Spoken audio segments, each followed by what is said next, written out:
because I had a first class ticket to hell in a handbasket with gasoline draws on. I sure did. To the extent that I even thought about taking my own life. But by the grace of God, I am still here today.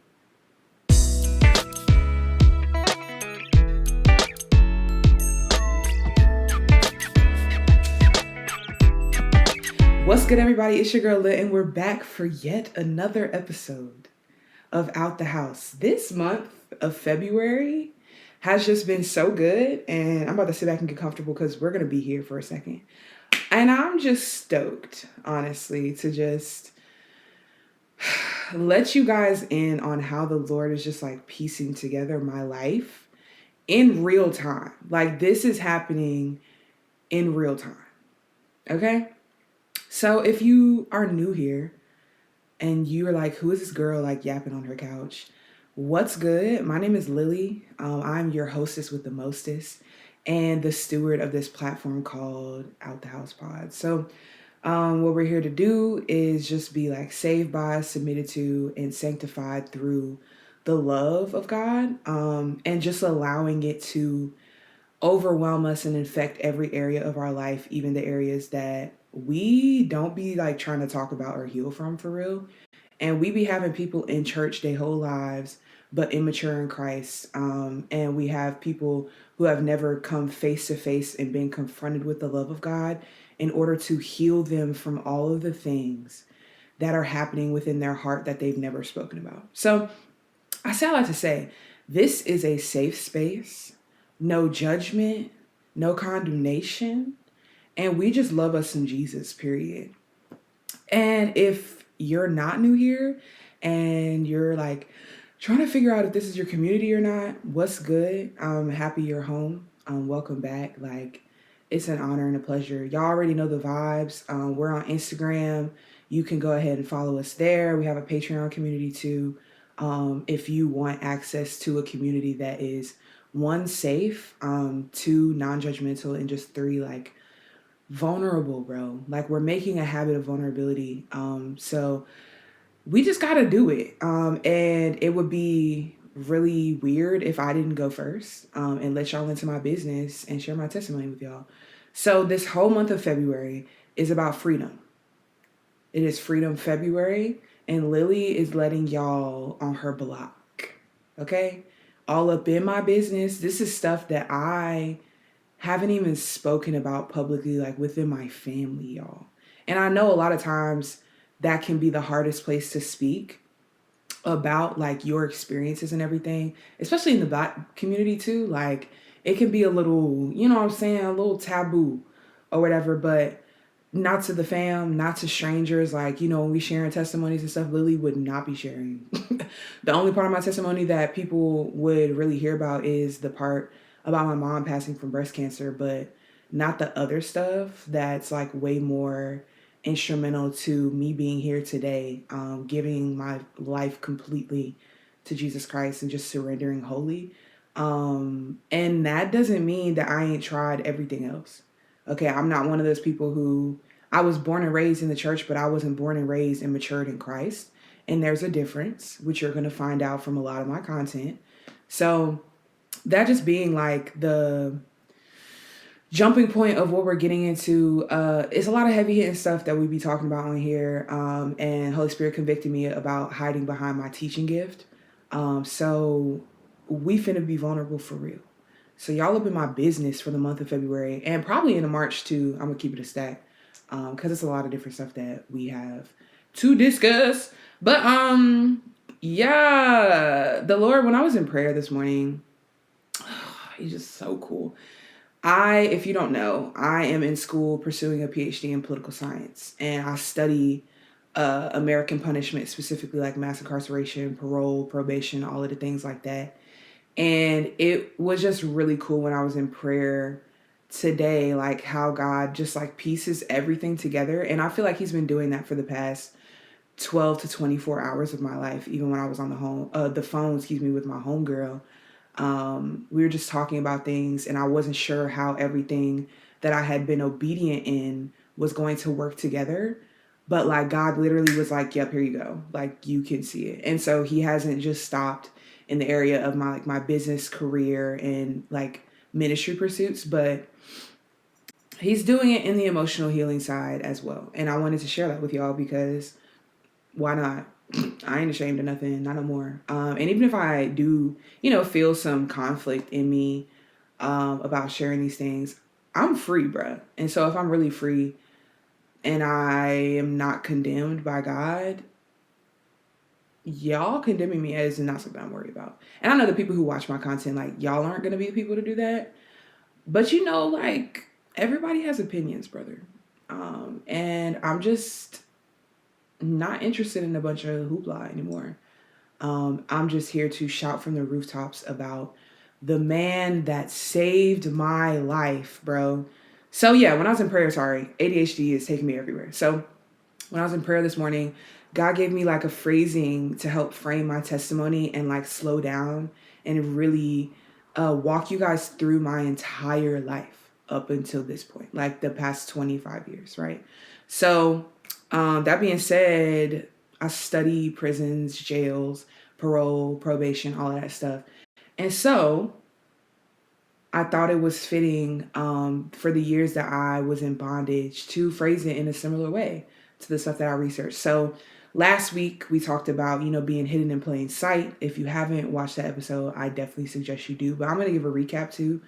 So either way, I would appreciate it, but it's whatever for real. So last week, cell block 1 it's so cool, bro. It's so cool how this is going to be phrased and just like the transitions through my life. Just walk with me here, okay? So cell block 1 was like prepubescent years completely.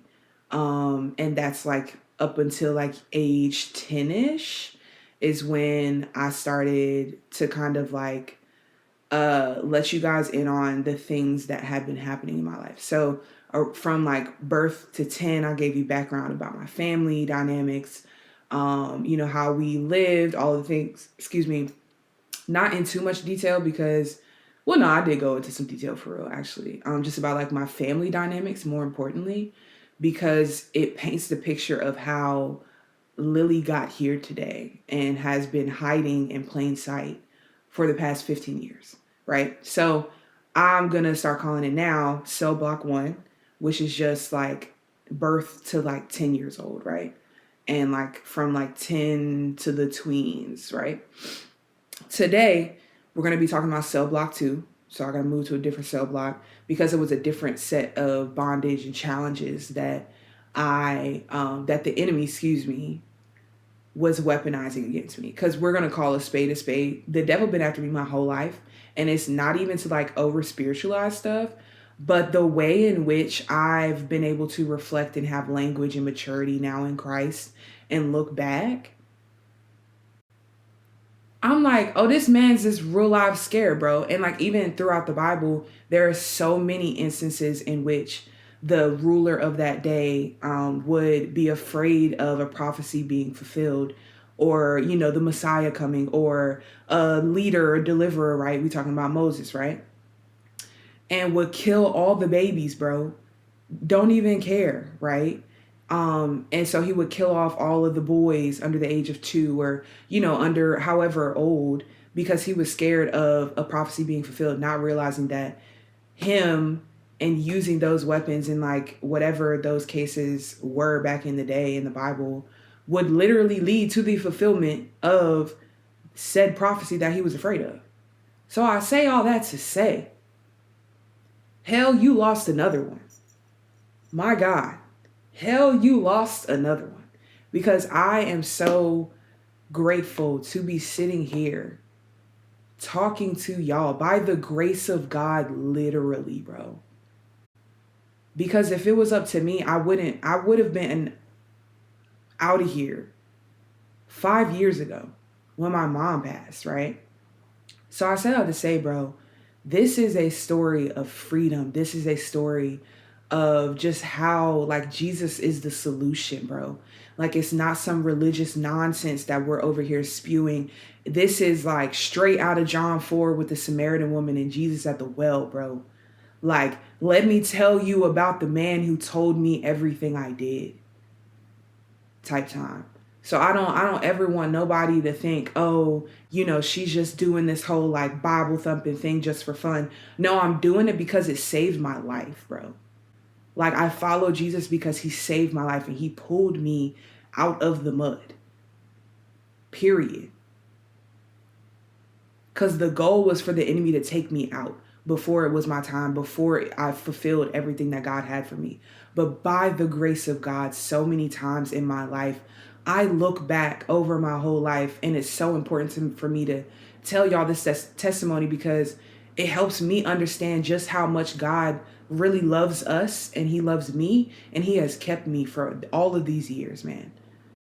So I say all that to say, man, like we're getting into the trenches, bro.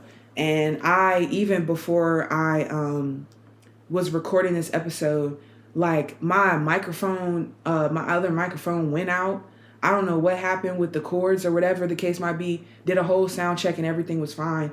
So I'm trying to tell you right now, like, this is about to help some people. And I'm so grateful because God has released me from the chains that have bound me my entire life. And we about to get into it for real. So Cell Block 2 is about ages from like 10 to like 13, 16, right? So like the prepubescent, the tween years, and my early adolescence, before like 15, 16. So I would say like 10 to 13, 14-ish maybe, like the middle school, junior high school years of my life. And so, child, where do we start? So just a synopsis of what we're going to be talking about today. So kicking it back to last week, we talked about parental rejection, specifically from my dad, perfectionism from grandma, and though my mom passed, like, we had a really good relationship, but even still, I didn't realize in my teen years, which we'll get to, I think, what is it? Next week's episode. Yeah, we'll get into it next week, of just how even one situation made me feel rejected, and the fact that I had to hide. So this whole concept of like being hidden in plain sight, it's not that I didn't interact with my family or I didn't do anything. I learned from my experiences and their reactions to me that certain aspects of my life are unacceptable, and the things that I'm dealing with are not acceptable to them in some way. And so in order for me to be loved and cared for, and just like, yeah, I would say like loved and cared for. I'm blanking on the third word that I wanted to use, which is fine. In order for me to, that's what it is. Loved, cared for, and accepted. Thank you, Holy Spirit. I have to adhere to the guidelines of what they believe is acceptable. And so with that being said, it taught me very quickly, like, okay, you can't like let anyone know about that. That needs to be kept behind closed doors. And like, hopefully you don't struggle with it anymore. But like, if you do, you can't tell anybody, period. So the secrecy started at 10 years old. Bro, 15 years of carrying secrets. That's exhausting. And so even that tarnished like conception of love,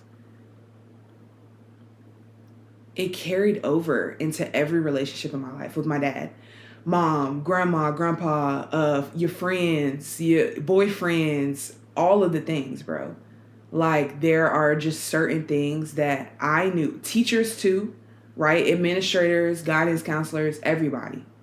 My experiences taught me that there's a certain you that's acceptable, and that's what people need to see.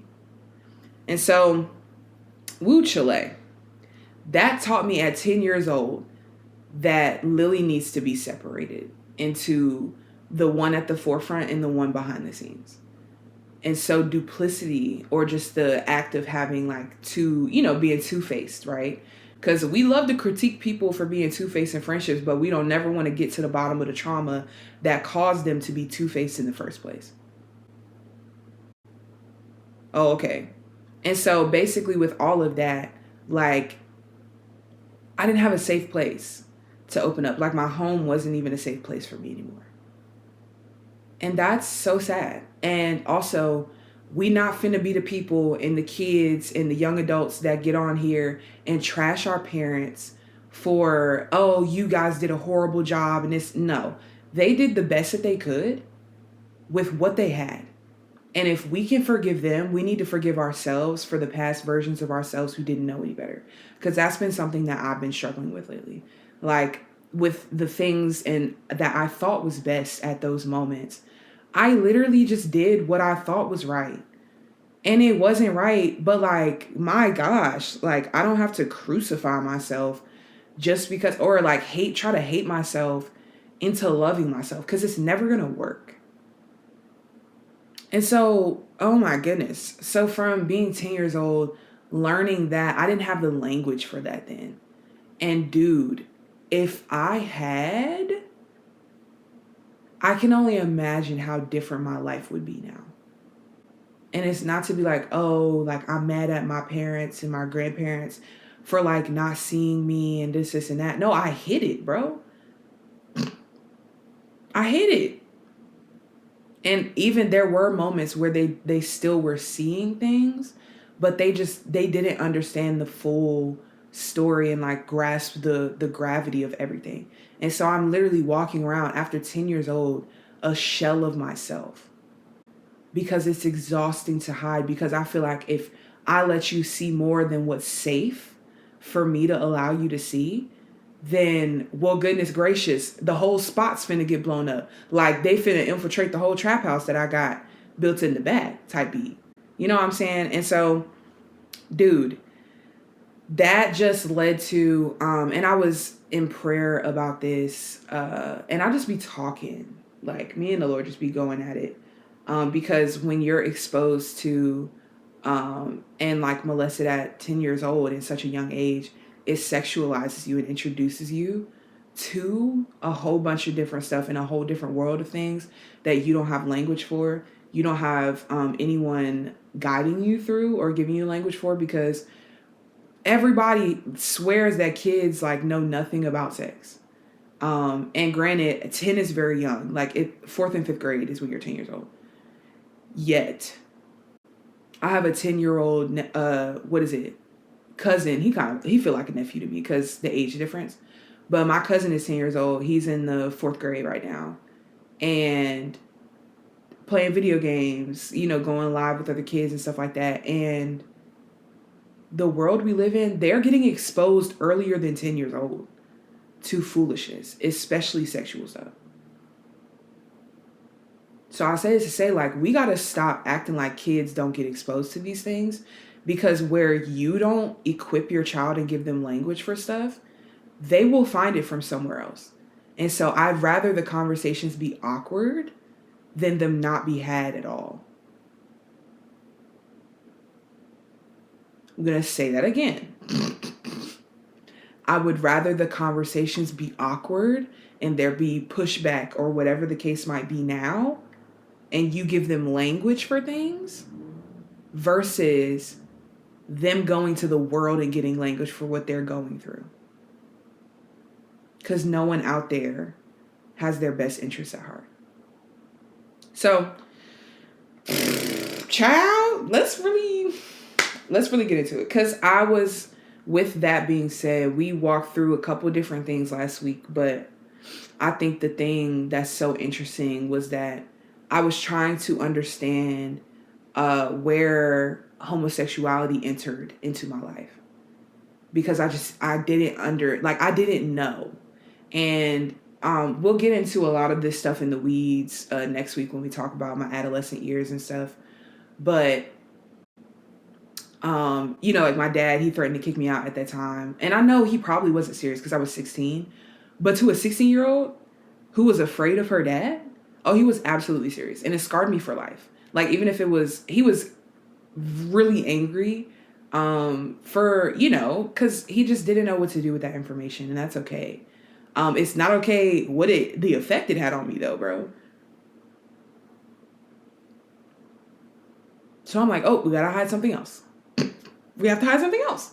So I set out to say, we got to bring the story up. So let's talk about post like pubescent years or prepubescent years. Let's talk about the transition into early adolescence, around that like 10 to 13, 10 to 14 age range. So at that time, mind you, while all of this is happening, I'm like a star student in school. I like in the vocal program. I'm getting tested to be in like this, I guess, like college prep program that starts you in your middle years from 6th to 10th grade. So it basically like put me ahead in a lot of different academic ways. So when I tell you academically, no problems whatsoever. I mean, I have ADHD, so like I guess, and I don't really remember like how that started in my life or whatever, but or like where it came from. But you know, that I would say like my neurodivergence was probably the main thing, and how I can hyper focus on something was helpful. But I was probably hyper focusing on stuff to avoid the other stuff that I didn't want to address. So I say this to say, and like you might get a glimpse of like me talking like I don't remember a lot of stuff, because I don't. And that's like trauma blocking, right? Like that's a trauma response in which your brain blocks out the harmful things that have happened to you. So when I'm sitting here yapping to y'all about what's happened to me, and like it doesn't seem that I should be excited about this, I literally haven't been able to put my life story together apart from Jesus Christ. And so having a relationship with him is bringing back my sense of just like understanding about myself. And so if you get nothing else from this episode, bro, like having a relationship with Jesus is freeing, bro. Like it absolutely does change your life. And I'm literally a physical living testimony of that. So even though like a lot of stuff is super traumatic, it's just the freedom of knowing and being free from the things that bound me when I was younger. It's just like, oh my gosh, this is crazy. So 10 years old, around 5th grade, testing into that academic program. It's called, it's the IB Middle Years program. I'm not sure if people had that at their schools, because I know they had in some areas like schools that they would send you to for you to be able to do that and be in that program or whatever, which is cool. But our school system didn't have the money for that, but they had the money to like put us into classes together with the same people for, I think it was like 50 of us maybe. Same people, 6th through 10th grade, all of us in the same classes. So tested into that program just based off of like the academic promise and prowess that I had. But even with that, like I have an older brother. He's 14 months older than me. And the whole reason that I would be so competitive with like academics and all those things that put me at a level that was easily recognized as advanced above my colleagues in that grade, or just at like the top of my class, was because like I just wanted to be like my older brother, and I wanted to know like and be like him. I wanted to do what he did. And so a lot of people don't really talk about their older siblings in that way. But I really did look up to my older brother throughout school in that way. So I just wanted to do what my older brother did. And we were always thick as thieves too. So when he started going to preschool, I wanted to go to preschool. And so they, did like a preschool program or whatever. And, even just being able to be there, right? So being able to study and do, learn some of the stuff that my brother was learning, like that was so cool for me. And so obviously there was a very high academic standard within my family because they wanted us to be at the upper echelon academically so that we wouldn't have to worry about the financial barriers to education, that we wouldn't have to experience the barriers to having access to different levels through the different keys that are laid out in our society. So I'm super grateful that our family held us to a high standard. Granted, sometimes it was a little too high, you know what I'm saying? Because I felt like if I didn't get all A's and B's, that folks wouldn't love me. But outside of that, right, I'm grateful for the standard that they set, but I guess I wish we just had like some more unconditional support, because like what if my best isn't the objective best in that category? So a lot of people don't talk about like the pipeline between like academic overachievers and like trauma forming within that process. So yeah, like even though it was well intentioned, I felt that their support would be withdrawn if I didn't perform exactly how they deemed was acceptable. And so, granted, again, they did the best they could because they were trying to set us up for success. But I feel like if I would have had the language to articulate that, they would have been able to understand that then, that it was communicating something different to me that was different from the intention that they laid out. So I had to say, got into the little program or whatever. So when I tell you I was doing great in school, sweetheart, I was doing great in school. I loved to dance. I was a dancer since I literally could walk. Doing all types of dance, like ballet, tap, jazz, hip hop, all of the things, like lyrical. Like when I tell you we was dancing. Shout out to all the glorious girls if y'all ever watch this. Like I love y'all down. But like we was dancing my whole life. And so when I get to the middle school years or whatever, I was playing softball and stuff. I was doing a lot of stuff just because I enjoyed it. Not because I was being forced to. And I'm grateful for that, because a lot of people didn't really have that. And even when, sports got more serious as we grew up and people, they wanted us to be the best of the best so that we can get scholarships and all these things like that. The freedom of just doing stuff because it was fun was so wonderful, man. It was freeing. And I know it might come off as like a little, what is it, nearsighted for us to be able to like see the things up close but not far away. But it was freeing as a child to not have to worry about the weight of the future in that season. So obviously that changed coming into like 7th, 8th grade, I want to say. Yeah, I think it was like 7th grade or whatever. So at that point in time, I was forced to do basketball because of how tall I was. I absolutely detested the idea, did not want to do it, communicated that to my mom and my dad.